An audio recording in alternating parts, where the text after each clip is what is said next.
Munich Olympic में Israel के athletes को पीएलओ टेररिस्ट ने मार दिया था। तो इसराइल ने सिर्फ मिसाइल छोड़कर बदला नहीं लिया, ऑपरेशन रेथ ऑफ गॉड किया था। साल 1948 वर्ल्ड वॉर 2 के बाद जूइश लोगों के रहने के लिए एक सेफ प्लेस ढूंढनी थी जहाँ पे वो रह सके, इसलिए इजराइल बनाया गया। पैलेस्तीन जो वहाँ पहले से रह रहा था उनको उन्हीं के घर से बाहर निकाल दिया गया और वो होमलेस हो गए। इसलिए पैलेस्तीन की आंखों में काफी गुस्सा था जूइश लोगों के लिए और इसी वजह से काफी दंगे भी हुए। साल 1967 में 6 दिन की लड़ाई भी लड़ी गई जहाँ इजराइल ने इजिप्ट, जॉर्डन और सीरिया जैसे देशों के साथ फाइट की। लेकिन यूएस के सपोर्ट होने की वजह से इजराइल जो था वो ये लड़ाई जीत जाता है और बदले में जितनी जमीन उनको एक्चुअल में कैप्चर करनी चाहिए थी उससे ज्यादा जमीन वो क्लेम कर लेता है। इसी वक्त जब लोगों में गुस्सा था जूइश लोगों के लिए, तब पैलेस्तीन में काफी ग्रुप्स बने जैसे कि पैलेस्टीनियन लिबरेशन ऑर्गेनाइजेशन पीएलओ और ब्लैक सितंबर। इन ग्रुप का सिर्फ एक ही मानना था कि इजराइल को कुछ भी करके प्रेशराइज करा जाए जिससे कि वो अपना लैंड वापस छोड़ दे और फिलिस्तीन वहां वापस से बस जाए, वापस से रहने लग जाए। और इसी में ये जो ग्रुप है ब्लैक सितंबर, जिसने बाद में म्यूनिश मैसेकर जैसा अटैक करवाया था। ब्लैक सितंबर का मानना सिर्फ एक था कि इजराइल को डिस्ट्रॉय करा जाए और फिलिस्तीन को वापस से क्लेम करा जाए। साल 1972 समर ओलंपिक्स, पूरा वर्ल्ड इकट्ठा हुआ था म्यूशी वेस्ट जर्मनी में ओलंपिक्स देखने के लिए। इस बार ओलंपिक्स खास थे क्योंकि वर्ल्ड वॉर 2 के बाद जर्मनी दुनिया को अपना पीसफुल चेहरा दिखाना चाहता था। इसलिए ना ही तो सिक्योरिटी गार्ड्स के पास गन्स थे, ना ही प्रॉपर फेंसिंग लगाई गई थी ताकि लोगों को ये फ्रेंडली मैनर में ओलंपिक्स लगे। 5 सितंबर 4:30 पे ब्लैक सितंबर के 8 लोगों ने एंट्री मारी। सिक्योरिटी इतनी टाइट नहीं थी इसलिए घुसने में उनको काफी आसानी हुई और ये सब लोग बिल्कुल एथलीट्स की तरह ड्रेस अप थे ताकि आम लोग इनको पहचान ना पाए कि ये एथलीट्स है या फिर कोई और। ये लोग सबसे पहले एंटर करते हैं 31 कॉर्नेलिस्ट्रा बी बिल्डिंग में, जहाँ पे इनकी सबसे पहली मुलाकात होती है म्यूशी विम्बर्ग से। म्यूशी विम्बर्ग काफी प्रसिद्ध वेट लिफ्टिंग कोच थे और सबसे पहले इनकाउंटर में म्यूशी विम्बर्ग को गन पॉइंट पर फोर्स किया जाता है कि वो अपने बाकी के टीम मेंबर्स के पास उन्हें लेकर जाए, लेकिन म्यूशी ऐसी बात नहीं मारते थे। इसकी वजह से उनको उसी वक्त गोली मार दी जाती है। जब गोली की आवाज पहुंचती है तो यूशिफ रोमानो, जो कि एक प्रसिद्ध वेट लिफ्टर थे, टेररिस्ट से लड़ने लग जाते हैं पर उन्होंने उनके सीने पर गोली मार दी जाती है और उनकी जो बॉडी है वो बाकी के टीम मेंबर्स के सामने छोड़ दी जाती है एज अ साइन कि अगली बारी कोई भी आया लड़ने के लिए तो उसका ये हश्र होगा। पूरा वर्ल्ड में ये न्यूज़ फैल जाती है। पेरिस के टेररिस्ट ने अपनी डिमांड सामने रखी। डिमांड ये थी कि पहला 234 पैलेस्तीन जो इजरायली जेल में कैद है उनको रिहा करा जाए। दूसरा ये था कि 2 Germany left wing terrorist including Ulrike Meinhof उनको रिहा करा जाए। और थर्ड जो सबसे इम्पोर्टेंट शर्त थी और जिसके बारे में मैं आगे भी बताऊंगा वो ये थी कि जब ये दोनों डिमांडें पूरी हो जाए तो इनको एक सेफ पैसेज दिया जाए जिससे कि वो इजिप्ट जा सके। अब सबसे पहली चीज ये आती है कि जर्मनी के पास ना ही कोई अथॉरिटी थी कि वो इजरायली प्रिजनर, जो ये बताया कि 234 प्रिजनर्स को आजाद किया जाए, वो जर्मनी नहीं कर सकता था। साथ ही साथ इजराइल ने खुद बोल दिया था कि हम कोई भी यहाँ से प्रिजनर्स को रिलीज नहीं करेंगे, साफ ही साफ मना कर दिया था।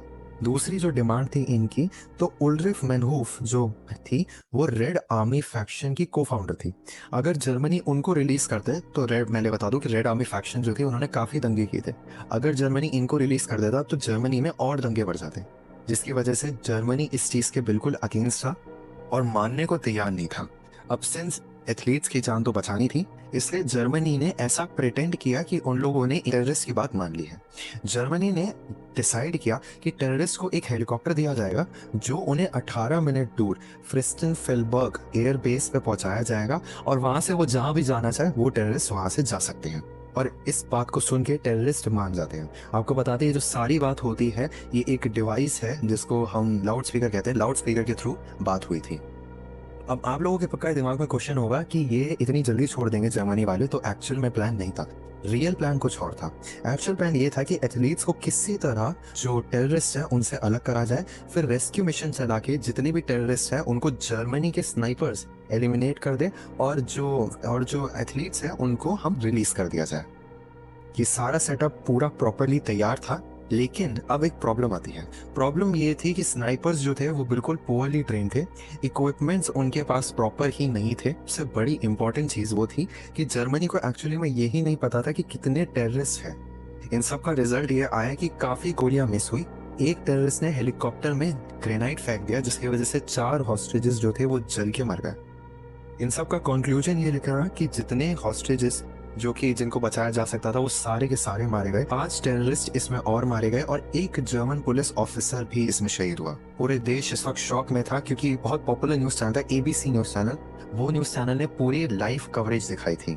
अब पूरी दुनिया में सिर्फ यही बात थी कि जो 3 टेररिस्ट अभी भी बचे थे, इन 3 टेररिस्ट को सख्त से सख्त सजा मिले।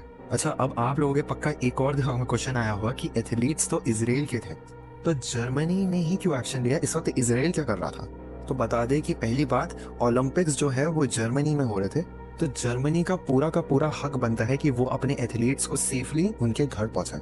दूसरी ये बात कि ऐसा नहीं है कि इजराइल ने ऐसा कुछ नहीं किया, इजराइल ने बल्कि अपने स्पेशल फोर्सेस ऑफर किए थे जर्मनी को, लेकिन जर्मनी ने ये बोल के रिजेक्ट कर दिया गया कि वो अपने लैंड पे किसी और देश को लड़ने नहीं देंगे, जिसकी वजह से ये हादसा हुआ। The Lufthansa hijack, October 29, 1972। Israel ने जर्मनी के सामने एक डिमांड रखी। डिमांड ये थी कि ये जितने भी 3 टेररिस्ट जो बचे हैं, इनको ट्रायल पे रखा जाए और इनको लाइफ टाइम इम्प्रिजन कर दिया जाए।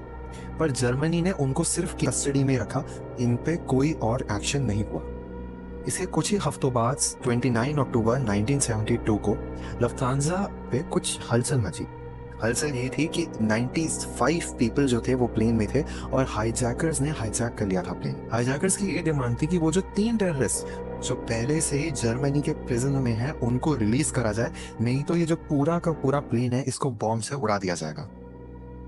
बताया जाता है कि ये जो 3 टेररिस्ट जो थे और ये जो हाईजैकर्स थे, दोनों ब्लैक सितंबर ग्रुप के ही लोग थे। जर्मनी को जब ये पहले पता चला तो पहले से ही प्रेशराइज था इन 3 टेररिस्ट को लेके। उसके बाद फिर हाईजैकर्स हुआ तो जर्मनी इस वक्त और प्रेशराइज हो गया, और जिससे पहले कि कुछ और हो उसने डिसाइड किया कि वो 3 टेररिस्ट जो है इनको रिलीज कर देगा। बस इजराइल देखता रह गया और जो 3 टेररिस्ट थे उनको रिलीज कर दिया गया। तभी इजराइल के प्राइम मिनिस्टर ने जर्मनी को डांटते हुए कहा था कि ना ही अब कोई कॉम्प्रोमाइज होगा टेररिस्ट के साथ, ना ही कोई डील रखी जाएगी, ना ही उन्हें रिलीज करा जाएगा, होगा तो होगा सिर्फ जस्टिस। इसके कुछ हफ्तों बाद ही operation wrath of God Israel ने चलाया। इस मिशन का सिर्फ एक ही मोटिव था कि जितने भी लोग, जितने भी टेररिस्ट, जितने भी पैलेस्टीन्स इन्वॉल्व है इस एथलीट्स को मारने में, उनको ढूंढा जाएगा और उनको मारा जाएगा। एट द एंड ऑफ 1972 ये मिशन स्टार्ट हुआ था और बताया जाता है कि मिशन 20 साल बाद खत्म हुआ।